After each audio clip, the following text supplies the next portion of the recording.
Hai kawan sekampus, balik lagi nih di USU Inovasi berkarya dalam kerja nyata. Kali ini kita kedatangan tamu tim Bioseli yang merupakan inovasi dari USU yang sudah menjadi startup.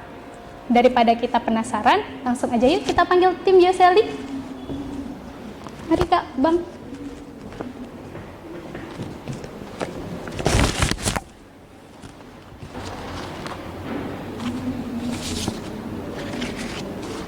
Nah, sebelum kita bincang-bincang tentang Bioseli ataupun tim kakak nih, sebelumnya boleh perkenalan diri masing-masing dulu nih Bang? Ya, boleh. Perkenalkan, saya Winelda Mahfud Zidan Haris, merupakan CMO dan Business Strategy di Bioseli. Saya Wandania Pasaribu, CEO dari Bioseli. Nah, oh ya, ini ada satu orang lagi dari tim kakak abang yang nggak datang ya Bang. Boleh diperkenalkan aja Bang? Ya, perkenalkan lagi satu lagi ada teman kami namanya Ridwan. Beliau merupakan CFO di Bioseli. Jadi untuk urusan duit, nah beliau kebetulan mungkin ada halangan sedikit, jadi mohon maaf nggak bisa hadir. Oh iya Bang. Nah, untuk pembukaan nih Bang Kak, kita tuh penasaran banget Bioseli itu masih inovasi atau sudah startup dan itu tuh apa gitu Bang? Jadi Bioseli itu udah bisa dikatakan dengan startup. Nah awalnya juga startupnya ini berkembang dari sebuah inovasi. Dari 2019 yaitu kami ikuti lomba inovasi dan juga bisnis. Jadi udah tervalidasi dari dua sisi, baik dari inovasi maupun bisnis. Jadi udah bisa dibilang startup. Oh sudah startup ya Kak.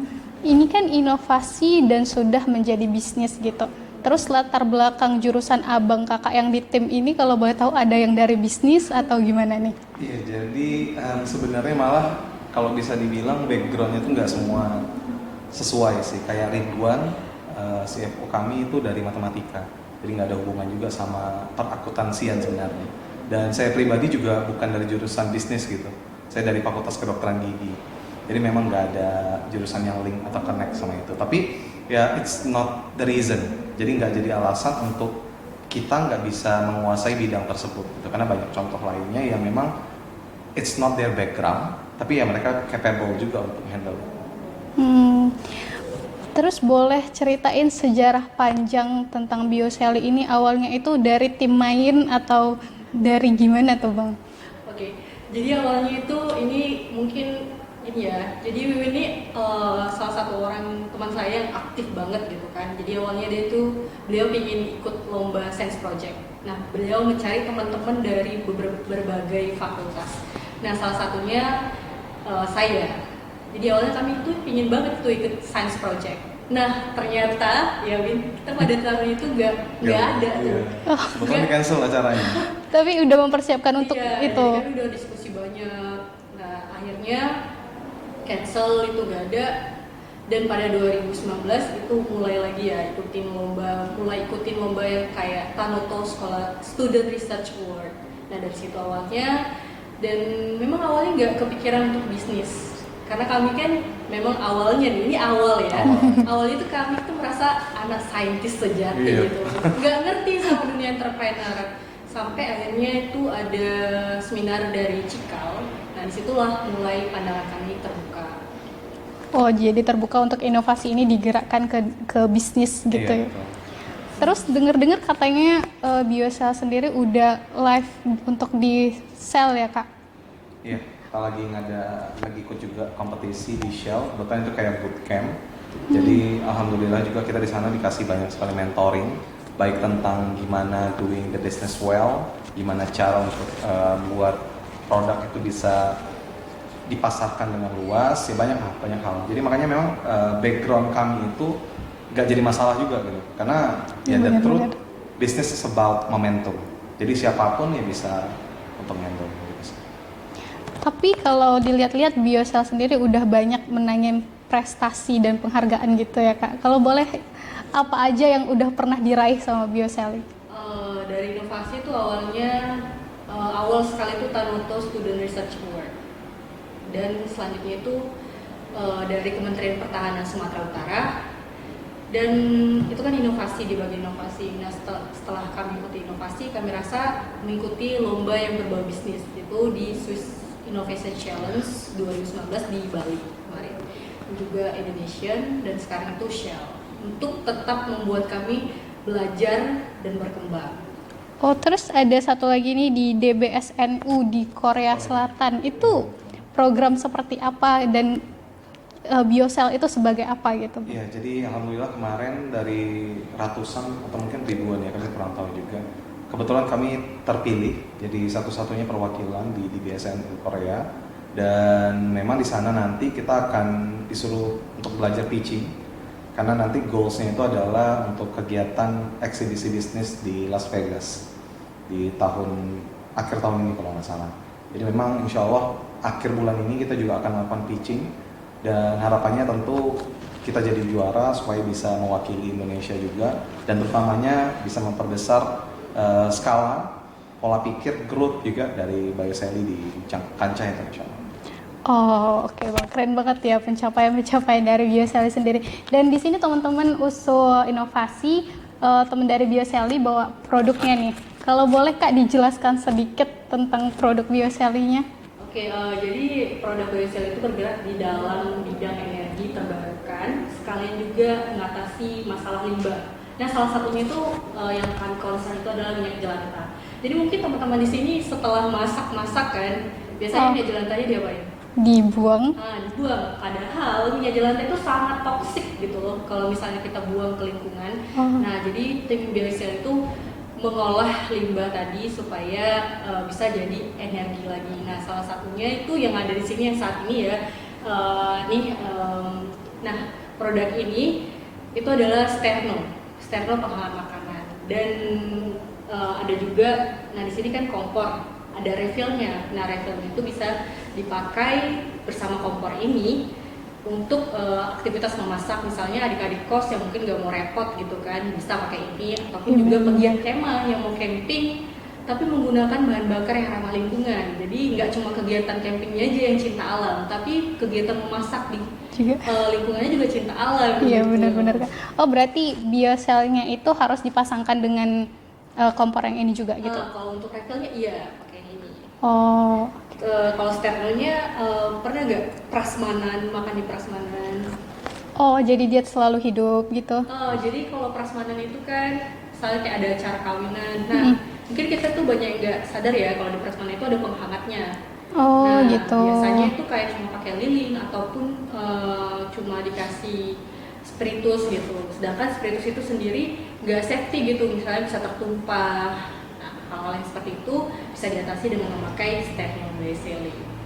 Oh, luar biasa sekali ya. Mungkin ini udah dipasarkan atau udah ada yang pakai produk ini, perusahaan apa gitu misalnya Kak? Iya, jadi sampai saat ini alhamdulillah kita udah memasarkannya, walaupun memang masih dalam pasar yang terbatas. Kenapa? Karena kita juga perlu tahu untuk quality control dari produk sendiri. Iya, jadi susah beratnya atau enak tidaknya di dunia energi, ya tentu kita harus nge-maintain itu dengan fully 100% concern gitu. Jadi nggak bisa kita sekedar sudah oke, kemudian kita bisa jual gitu.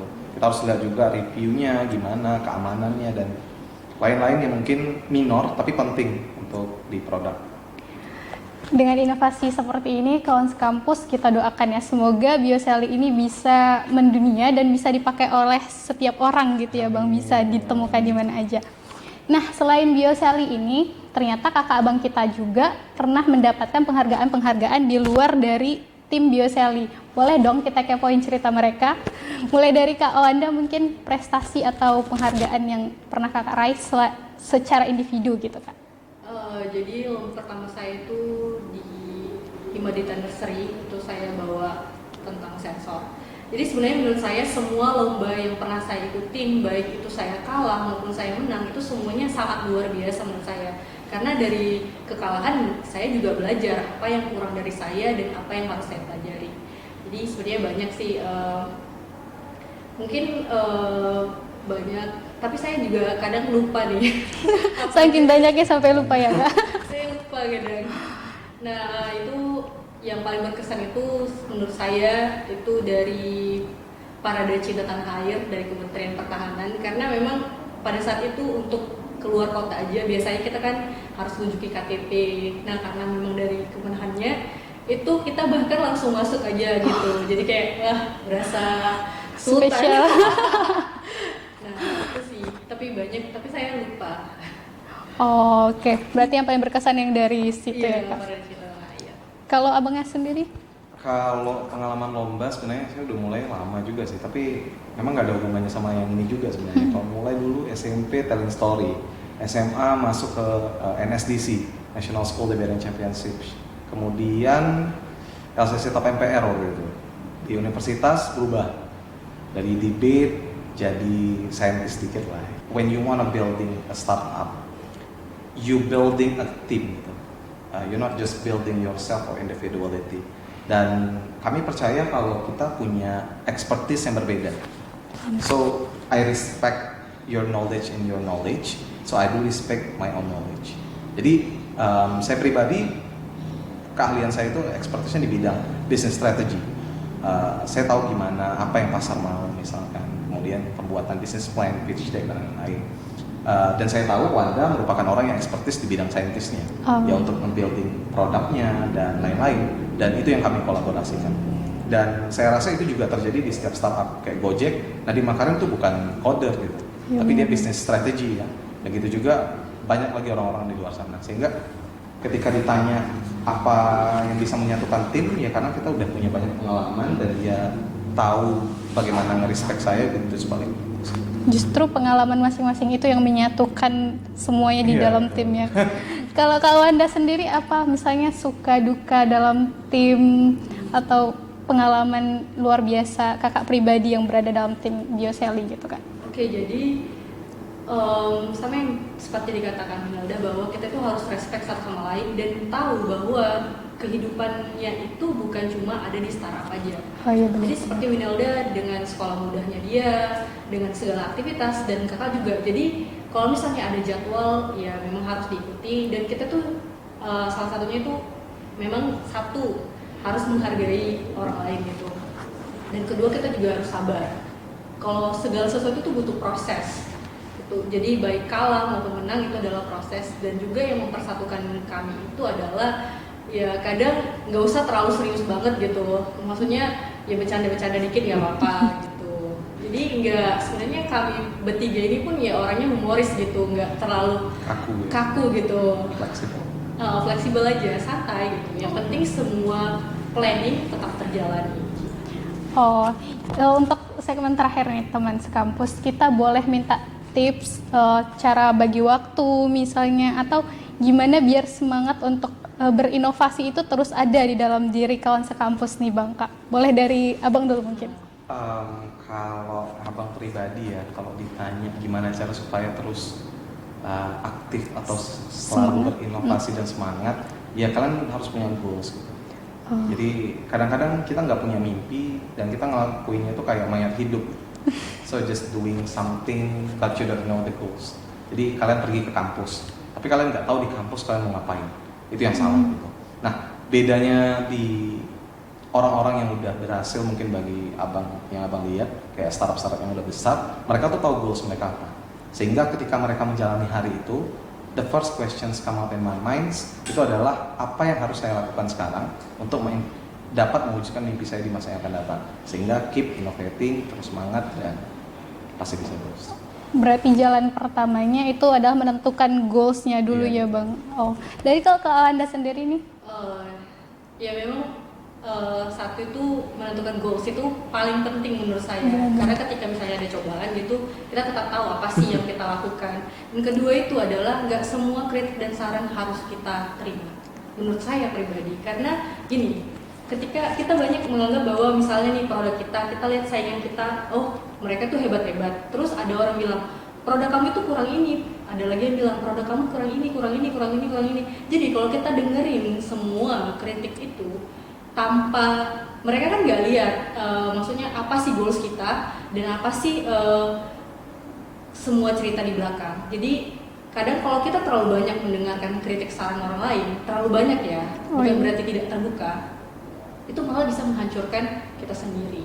Misalnya kita bilang, oh ini punya kamu terlalu mudah, nah kita percaya bahwa terlalu mudah gitu, jadi nggak bakal bisa gitu. Seperti saya pribadi nih ya, saya kan scientist, Jadi banyak tuh orang bilang, kamu tuh kayaknya nggak cocok deh jadi CEO. Kalau saya dengarkan mereka, saya nggak bakal ada di sini hari ini. Iya benar. Jadi nggak semua kritik dan saran harus diterima. Jadi bijak gitu. Itu salah satunya. Berarti dari Kak Wanda nih kita harus bijak dalam mendengarkan kritik dan saran dari orang lain, tapi bukan berarti menutup telinga dari kritik saran orang lain ya Kak ya. Nah itu dia kawan sekampus bincang-bincang kita dengan tim Bioseli yang semoga bisa memotivasi kita untuk berinovasi, dan juga kita doakan bareng-bareng ya semoga Bioseli ini bisa jalan terus, sukses terus ya Kak Bang. Saya Nania Dewinta pamit undur diri, sampai jumpa di USU Inovasi Berkarya dalam Kerja Nyata.